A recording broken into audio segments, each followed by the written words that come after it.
All right. Thank you very much for being here this morning. It's a great honor to open this first series of talks. Let's just break the ice with a quick survey. Who in the audience knows about Reactive Streams? Right, plenty of hands. What about Akka Streams? There we go. So that's very much expected. So these things are booming right now, right? There's still this constant buzz about these great pieces of tech we can now rely upon. So as you probably know, whenever we need to handle potentially infinite streams of data with unpredictable volumes, essentially reactive streams are the answers, right? They use asynchrony and back pressure, and they allow us to build these awesome, resilient and elastic pipelines, right? So it's also very easy to start experimenting with them. Akka Streams, as you know, is one of the possible implementations. We've got many of them. And there's a lot of examples online, and you can easily start playing around with these toys. But at some point, it's very likely that you're going to be wanting to move on to build something more battle-ready, right? Something production-grade. And this is what we're going to talk about today. This step is not as trivial as it might seem. It's a situation you might have found yourself in real life as well. It happens to me all the time. So you start with something very simple, you build something very simple, you succeed, and there's this momentum that you feel growing, and it's a very, very lovely honeymoon phase. But then when you move forward and build something bigger, like it's going to be bringing agony and despair if you don't have the additional set of tools and knowledge that's needed to move forward. So very simple examples are very good at helping you grasping the concepts, but they don't get you very far if you want to build a proper system. So in this talk, we're going to try and offer an approach to design and implement production-grade pipelines with Akka Streams. So first things first, this is me. I am Stefano. I work for HomeAway in London, UK. HomeAway, if you haven't heard of it, is a brand of the Expedia Group, and it focuses on vacation rental market. So it's essentially a marketplace for holiday homes. So in HomeAway, we build a lot of data pipelines for a variety of purposes, and I wanted to show you how we think, design, and build such pipelines. And I'm going to do it by example. So bear with me on this. The example problem we're going to tackle is in the sphere of digital marketing automation. So I'm not going to spend a lot of time on this, but essentially to make our advertisement as effective as possible, we want them to be dynamic, like the one you see here, right? We want to display relevant content at the relevant time. So this example is, for example, retargeting. It's something we do if someone is on our website, looks at some property, like nice affordable villa here in South Africa, but doesn't book. So it's a very good opportunity for us to show something like this to try and get him back, right, and convert. So we use things like Google AdWords to do stuff like that. So the key point is we want these platforms like Google AdWords to be in sync with our data, right? Like pricing, details of the property, images, all this stuff. We want them to be in sync with us, and we want our data to be sent there as fast as we can. So our objective is to make these data feeds programmatic, right? Essentially, we want to set up data feeds from us to these advertisement platforms. So our key requirement here is that these pipelines should be reactive. So this should be resilient and elastic, and maybe there's some throttling involved, some batching, you know, depending on whoever we're talking to, of course. So situations like these are where Akka Streams really shine, right? So for the purpose of this talk, we're going to simplify this problem and use it as an example. So let's assume we want to build the following pipeline. We have a feed of property data, that is changes in properties that are listed in HomeAway. We want to validate this, process it somehow. It's still not clear. And then we want to send this data to Google AdWords. So this, again, is necessary to keep AdWords in sync with our stuff, right? So for this example, let's just assume we've got a Kafka feed on HomeAway side, and we have a web API we want to call on the AdWords side. So we set out the problem. Let's see how we can go about it in an organic way, right? So we're going to touch on three main aspects of developing this pipeline. We're going to lay out the stages of our pipeline. We're going to try and design their types, and let these decisions guide the implementation of the pipeline itself. So first step, break down our pipeline into stages. So first of all, what are stages? I'm glad you asked. This term is borrowed from Akka Streams lingo. Essentially, stage is all the terms that you've probably come across if you've played with Akka Streams. It's a reactive component of arbitrary complexity, and it's reusable and composable. So they come in form of sources, sinks, flows, whatever. It depends on the shape they have, right? And the shape is the number of input and output ports, right? So stages have great composability, and this is key. It means you can connect an output port with an input port of another stage and obtain a new stage, right, with a new shape. So by connecting a source to a flow, for instance, you know we get another source back because we have a new shape with one output, right? So a special case here is the runnable graph that you see at the end. So this is a specific shape that doesn't have any port. So it's already connected in all its ports. It's what we call a closed shape, right? So in other words, this is something you can run, so you can call run on it, and this means that you feed the runnable graph into the Akka Streams infrastructure to actually start the flow of data. Until you do that, nothing's going to happen, right? So composability rules that you see here, they tell you something very important design-wise, that you can and you actually should start simple when designing these things. Design your pipeline with few simple stages, and then if needed, you can incrementally deep dive into them to handle the complexity. And getting your abstraction layers right is very important when the pipeline grows, of course, in complexity. So with this in mind, we can try and go back to our sort of trivial example and try to identify our stages here. So we have our integrations here, as we laid them out before. The first step, of course, is to set up a source for any integration that consumes data, and a sink for any integration that produces data, right? This is the easy part. So now, what happens in the middle? How can we model it there? So anything can happen here. Of course, requirements can become less fuzzy with time. This is something iterative, incremental, as you know. So there could be something massively complex in between. There could be something trivial or anything in between, right? So it's important to start simple and envision one single flow that masks all the complexity that we might need here. And then, again, potentially deep dive if this is needed. So all of this will be wrapped by our runnable graphs. This is something you're always going to need in case you want to run stuff through your pipeline.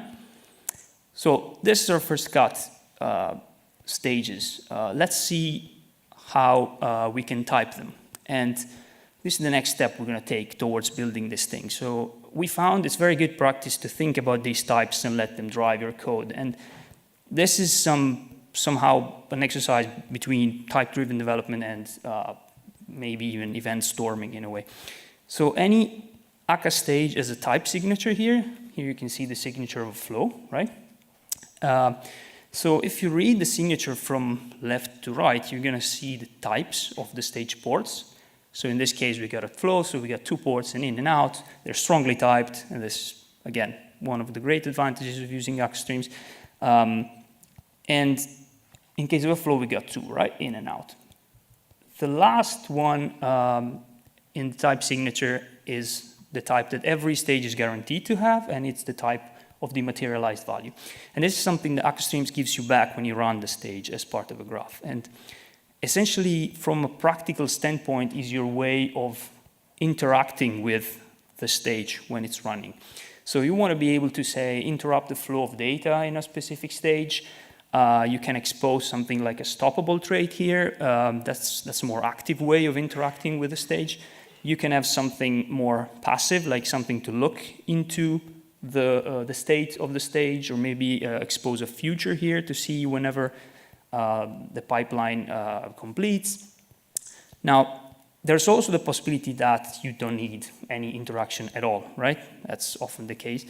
And for this purpose, you can use something that Akka calls not used. That is an object that makes it clear from a signature standpoint that actually the materialized value for this guy can be discarded, right?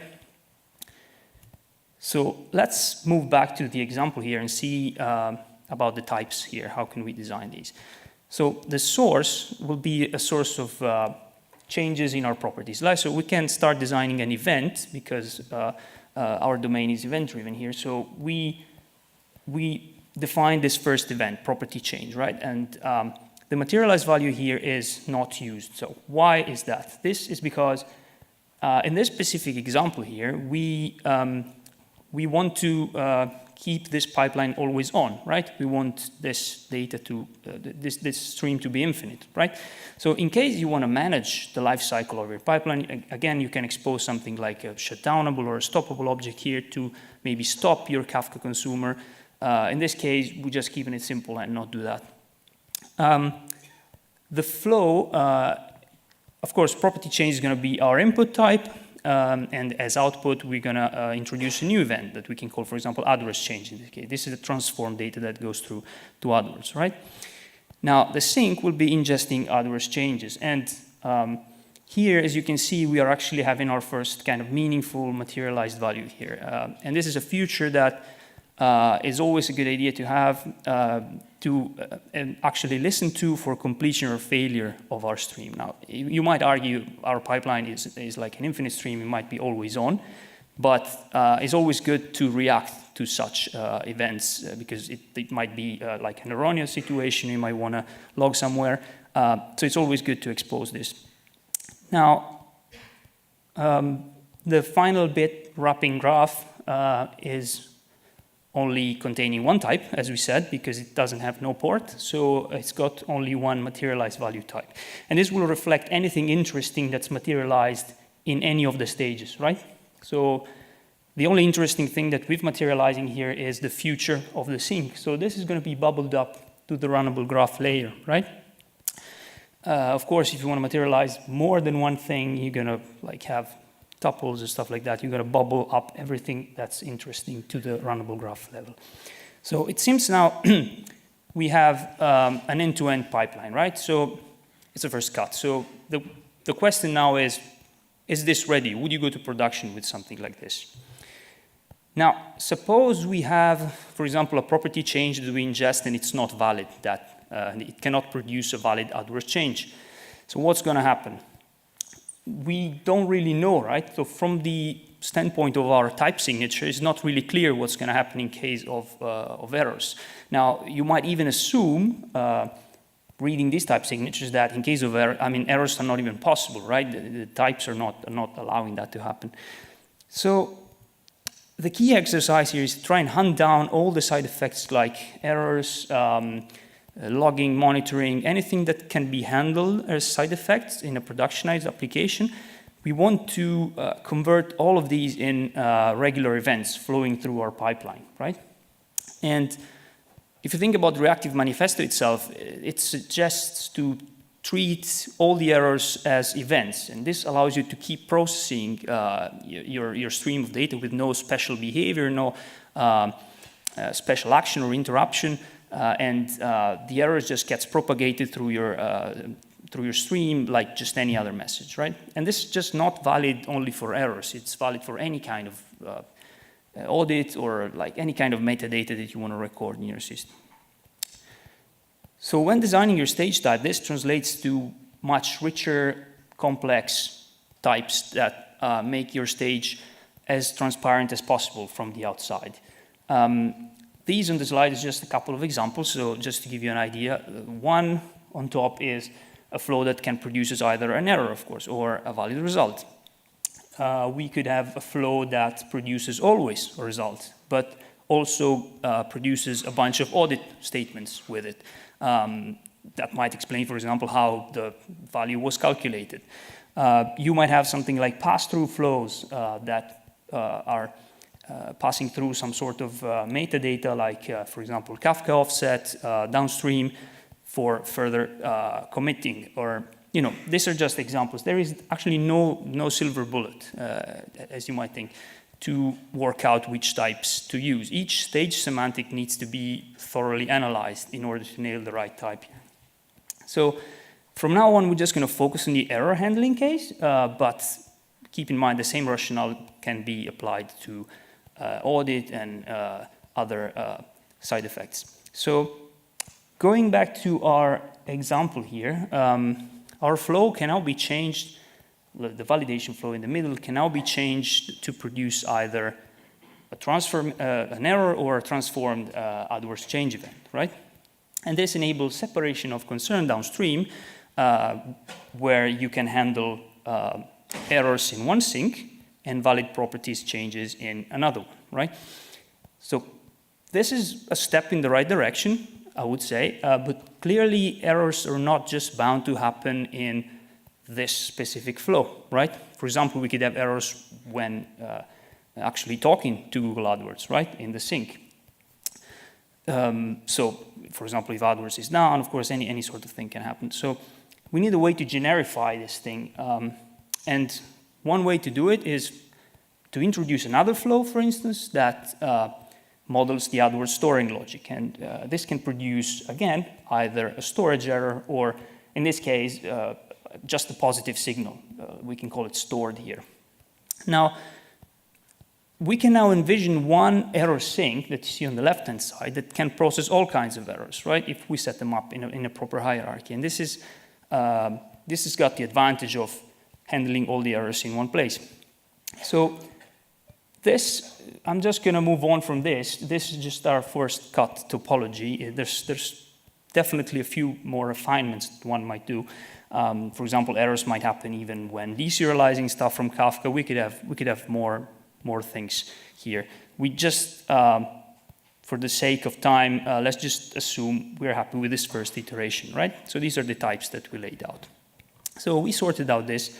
We can now move on to figuring out implementation, right?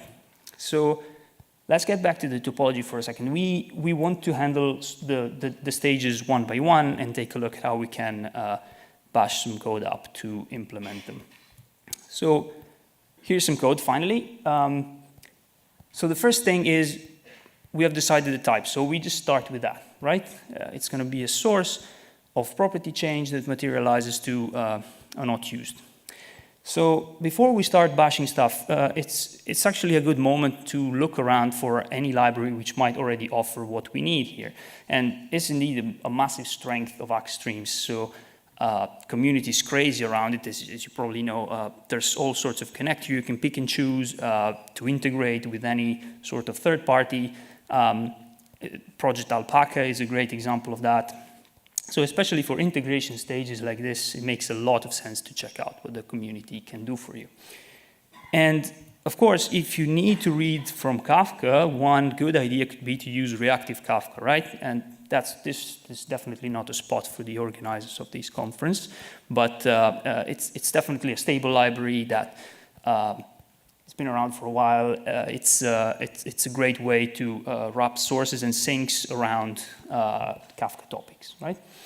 So here, in this example, it's not exhaustive, but probably it's enough to get you the gist of how easy it is to wrap a source around a Kafka topic by providing just a bunch of settings. Of course, the deserializer part is not defined in this code snippet just to keep it simpler, but hopefully you get the gist of how easy you can get a source. Now, the thing I wanted to focus on is the fact that the source you get, this Kafka source val, is a source of types that come from reactive Kafka itself. So it's a source of consumer records that materializes to a control, right? Now, these are library-specific types that we don't want to leak outside of our stage. So what we do in the second part of the source is we use things like map and map materialized value to basically adapt what we get from the library to our own domain types. So we can get actually a source of property change that materializes to a not used. So moving on to the flow, this is this is basically a different animal, right? So it's not something we can find off the shelf, of course, like the Kafka source you just said. So we need to take care of this logic ourselves. Here's the types we need to fulfill. The idea here is that custom stages like this, they need to be wrappers as thin as possible around your domain logic, right? So this one, why we can define something like a service using DDD approach here. We can call it property processing service if you want to perform the processing duties, right? If we assume that, for example, in this case, the validation we need is like CPU-bound synchronous stuff, we can use flow.from function to wrap this function around a flow, right? So this is a trivial example, but hopefully you see how what we're doing here. We're basically delegating the business logic to a service, and this guarantees a clean separation between your reactive stage and your business logic. And this, down the line, helps code readability and testability. Now, if the complexity of the stage increases, again, as we said, we can add further abstraction layers by keeping this type signature intact. So suppose we want to split this processing in 2 steps. We want to do validation first and then transformation, right? So these operations can be delegated to 2 different domain services, and the flow can be obtained by concatenating them using map, right?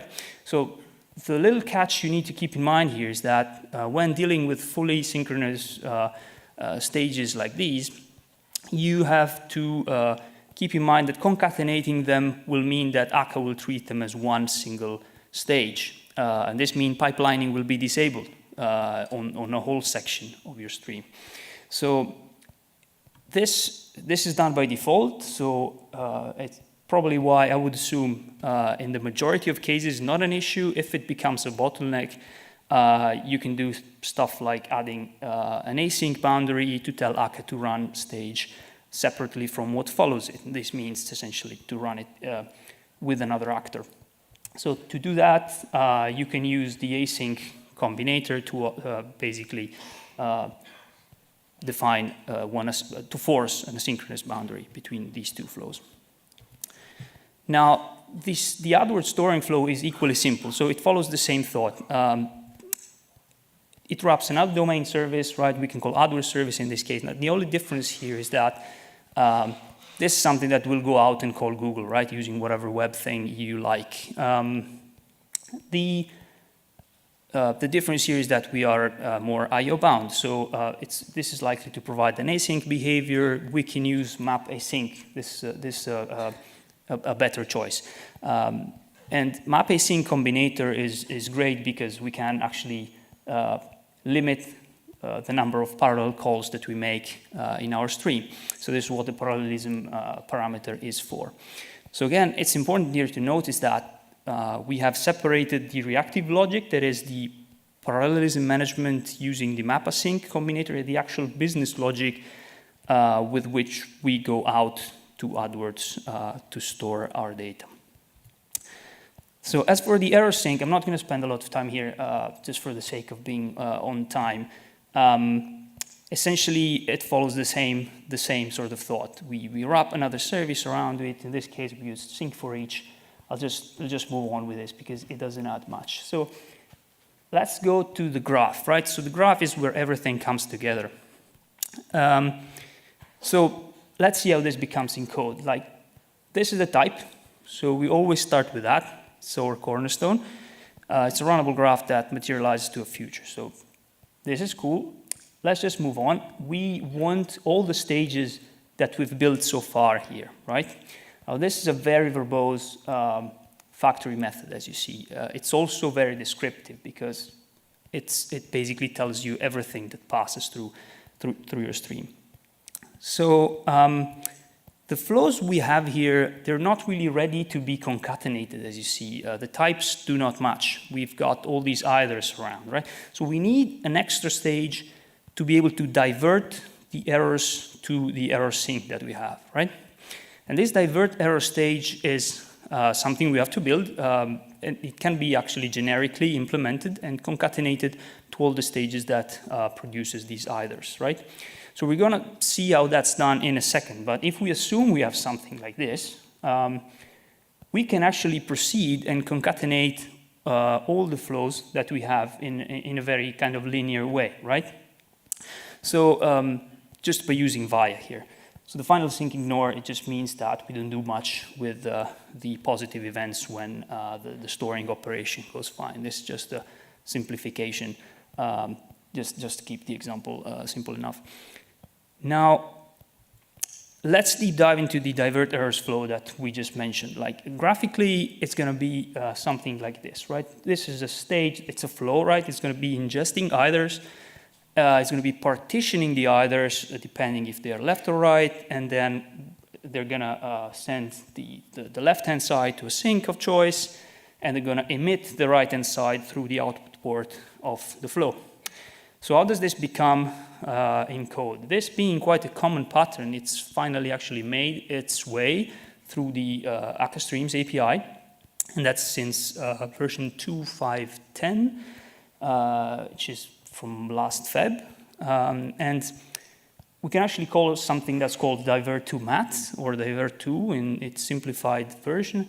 This takes a when parameter, and this is essentially allowing us to specify when to divert. In this case is when the either is left, right? We want to divert.